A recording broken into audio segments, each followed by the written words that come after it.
ನಮಸ್ಕಾರ ಕನ್ನಡಿಗರೇ, ಎಲ್ಲರಿಗೂ ನನ್ನ ಪ್ರೀತಿಯ ಯೂಟ್ಯೂಬ್ ಚಾನಲ್ PR ಯೂಟ್ಯೂಬ್ ಚಾನಲ್ಗೆ ಪ್ರೀತಿಯ ಸ್ವಾಗತ. ಮಕ್ಕಳು ಹುಟ್ಟಬೇಕಾದ್ರೆ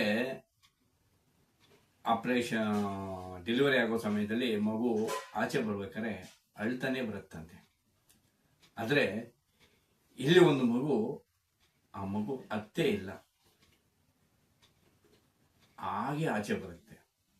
ಮುಂದೆ ಆ ಮಗುಗೆ ಒಬ್ಬ ಕ್ರಿಶ್ಚಿಯನ್ಸ್ ಅವರು, ಈ ಮಗು ಮುಂದೆ ದೊಡ್ಡ ಜ್ಞಾನಿ ಆಗ್ತಾನೆ, ಇಡೀ ನಾಡು ಮೆಚ್ಚುವಂತಾನೆ ಆಗ್ತಾನೆ ಅಂತ ಹೇಳಿದ್ರಂತೆ.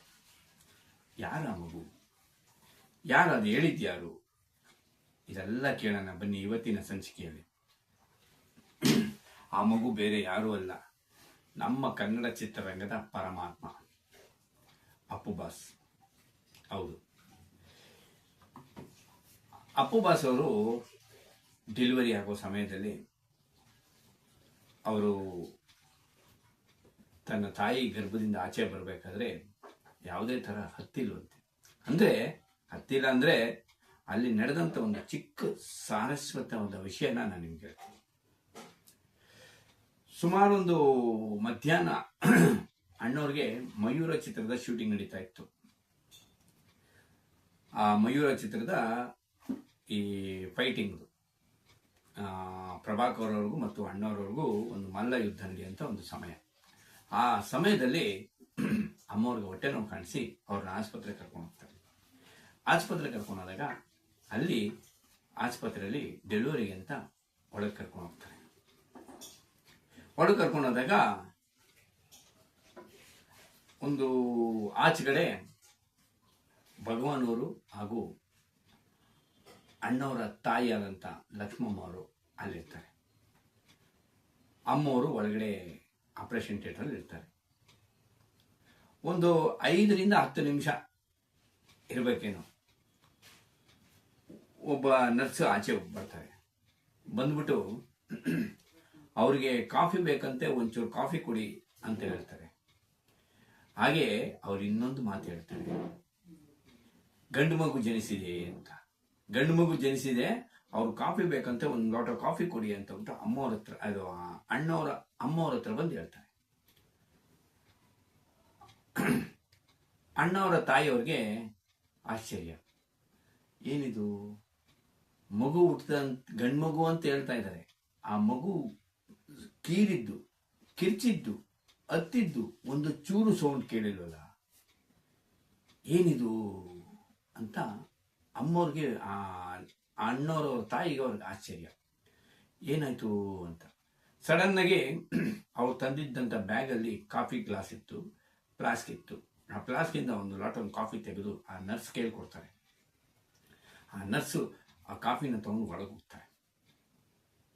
ಆಗ ಅದೇ ಆಸ್ಪತ್ರೆ ವಾರ್ಡ್ನಲ್ಲಿ ಆ ಅಮ್ಮವ್ರಿಗೆ ಆಪರೇಷನ್ ನಡೀತಿದ್ದಂಥ, ಡೆಲಿವರಿ ನಡೀತಿದ್ದಂಥ ಜಾಗದ ಒಂದು ಅಣ್ಣವರ ತಾಯಿಯವರು ಮತ್ತು ಭಗವಾನ್ ಅವರು ಕೂತಿದ್ದಂಥ ಪಕ್ಕದ ಚೇರ್ನಲ್ಲೇ ಒಬ್ಬ ಕ್ರಿಶ್ಚಿಯನ್ಸ್ ವ್ಯಕ್ತಿಯಲ್ಲಿ ಕೂತಿರ್ತಾರೆ.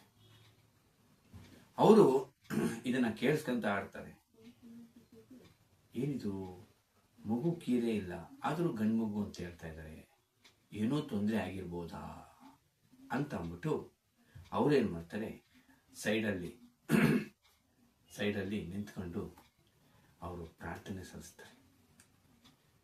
ಓ ಜೀಸಸ್, ಆ ಮಗುಗೆ ಯಾವುದೇ ರೀತಿಯ ತೊಂದರೆ ಆಗದಾಗೆ ಆ ಮಗುನ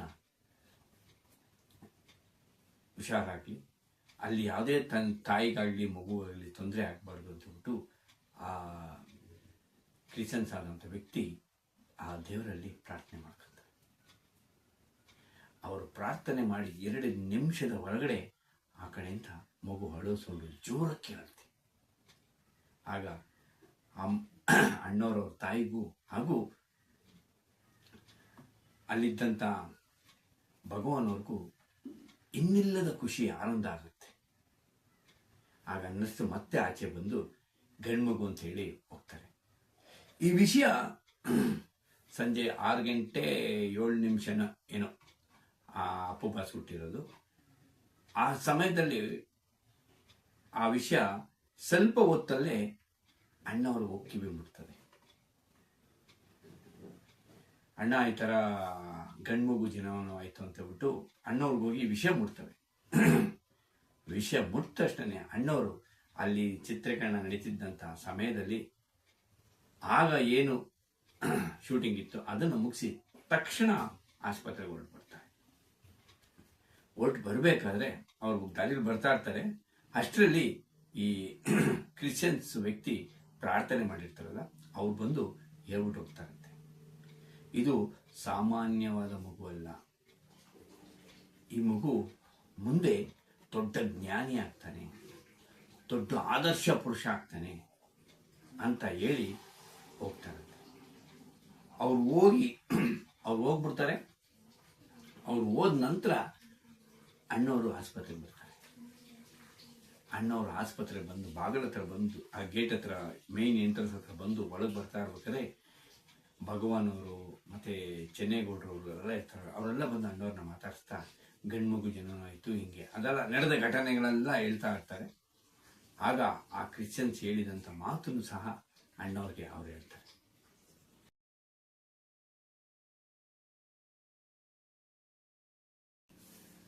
ಅಲ್ಲಿದ್ದವರೆಲ್ಲ ಅಣ್ಣ ಸೇಮ್ ನಿಮ್ಮ ಥರನೇ ಇದ್ದಾನೆ ಗಂಡು ಮಗು, ನಿಮ್ಮ ಹೋಲಿಕೆನೇ ಇದೆ ಅಂತ ಹೇಳ್ತಾ ಇರ್ತಾರೆ. ಆಗ ಅಣ್ಣವ್ರು ಸೀದಾ ಒಳಗೋಗಿ ಅಮ್ಮವ್ರನ್ನ ಮತ್ತು ಮಗುನ ನೋಡ್ಕೊಂಡು ಆಚೆ ಬರ್ತಾರೆ.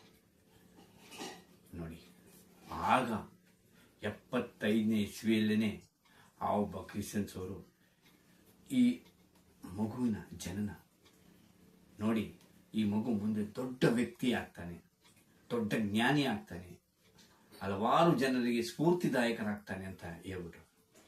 ಅದಿವತ್ತು ನಿಜ ಆಗಿದೆ. ಅಪ್ಪು ಬಾಸ್ ಇಡೀ ಮನುಕುಲಕ್ಕೆ ಮಾದರಿಯಾಗಿದ್ದಾರೆ.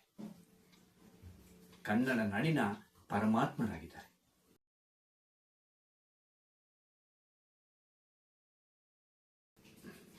ಮುಂದೆ ಅಮ್ಮವ್ರನ್ನ ಡಿಸ್ಚಾರ್ಜ್ ಆಗತ್ತೆ, ಮನೆ ಕರ್ಕೊಂಬರ್ತಾರೆ. ಕರ್ಕೊಂಬಂದ್ರ ಮೇಲೆ ಅಪ್ಪು ಬಾಸ್ ಅವ್ರಿಗೆ ಲೋಹಿತ್ ಅಂತ ಹೆಸರಿಡ್ತಾರೆ. ಅದು ಮುಂದೆ ಪುನೀತ್ ರಾಜ್ಕುಮಾರ್ ಆಗುತ್ತೆ, ನಂತರ ಅಪ್ಪು ಬಾಸ್ ಆಗುತ್ತೆ. ಈಗ ಕರ್ನಾಟಕದ ಪ್ರತಿ ಮನೆಗಳಲ್ಲೂ ಪರಮಾತ್ಮ ಅಂತ ಹೆಸರಿಟ್ಬಿಟ್ಟಿದ್ದಾರೆ. ಇದು ಕಥಾನಾಯಕನ ಕತೆ ಪುಸ್ತಕ. ಕಥಾನಾಯಕನ ಕತೆ ಪುಸ್ತಕದಲ್ಲಿ ಅಣ್ಣವರೇ ಸಹ ಈ ಕಥೆನ ಹೇಳಿದ್ದಾರೆ. ಹೀಗೆ ಹಲವಾರು ವಿಚಾರಗಳು ಈ ಕಥಾನಾಯಕನ ಕತೆ ಪುಸ್ತಕದಲ್ಲಿ ಅಣ್ಣವರೇ ಸ್ವತಃ ದತ್ತುರಾಜ್ ಅವರ ಹತ್ರ ಹೇಳಿ ಬರೆಸಿದಂತ ಕತೆ. ಇದು ನಿಮಗೆ ನಾನೀಗ ಹೇಳಿದ ಕತೆ ಕಥಾನಾಯಕನ ಕತೆ ಪುಸ್ತಕದಲ್ಲಿದೆ. ಇದು ಯಾವುದೇ ಸುಳ್ಳು ಅಲ್ಲ, ಇದು ನಿಜವಾದ ಅಂಶ. ಇದು ಅಣ್ಣವರೇ ಬರೆದಂತ ಅವರ ಜೀವನದ ಕತೆ ಈ ಪುಸ್ತಕದಲ್ಲಿ ಇದೆ. ನೀವು ಇದನ್ನು ತಗೊಳ್ಳಿ, ಓದಿ. ಈ ತರದ ಇನ್ನು ಹಲವಾರು ವಿಚಾರಗಳು ಈ ಪುಸ್ತಕದಲ್ಲಿದೆ. ಬನ್ನಿ ಕನ್ನಡಿಗರೇ, ಇನ್ನು ಹೀಗೆ ಹಲವಾರು ಅಣ್ಣವರ ವಿಚಾರಗಳು, ಕನ್ನಡ ನಾಡು ನುಡಿಯ ವಿಚಾರಗಳನ್ನ ಆಗ್ತಾ ಇರ್ತೀವಿ. ನನ್ನ ಚಾನಲ್ ನಿಮ್ಗೆ ಏನಾದ್ರು ಇಷ್ಟ ಆಗಿದ್ರೆ ನನ್ನ ಚಾನಲ್ನ ಸಬ್ಸ್ಕ್ರೈಬ್ ಮಾಡಿ, ಶೇರ್ ಮಾಡಿ, ಕಮೆಂಟ್ ಮಾಡಿ, ಲೈಕ್ ಮಾಡಿ. ನಿಮ್ಮ ಅಭಿಪ್ರಾಯ ಏನೇ ಇದ್ರೂ ನನಗೆ ನೇರವಾಗಿ ತಿಳಿಸಿ. ಸಿರಿಗನ್ನಡಂ ಗೆಲ್ಗೆ, ಸಿರಿಗನ್ನಡಂ ಬಲ್ಗೆ. ಜೈ ಕರ್ನಾಟಕ. ಮತ್ತೆ ನಮಸ್ಕಾರ.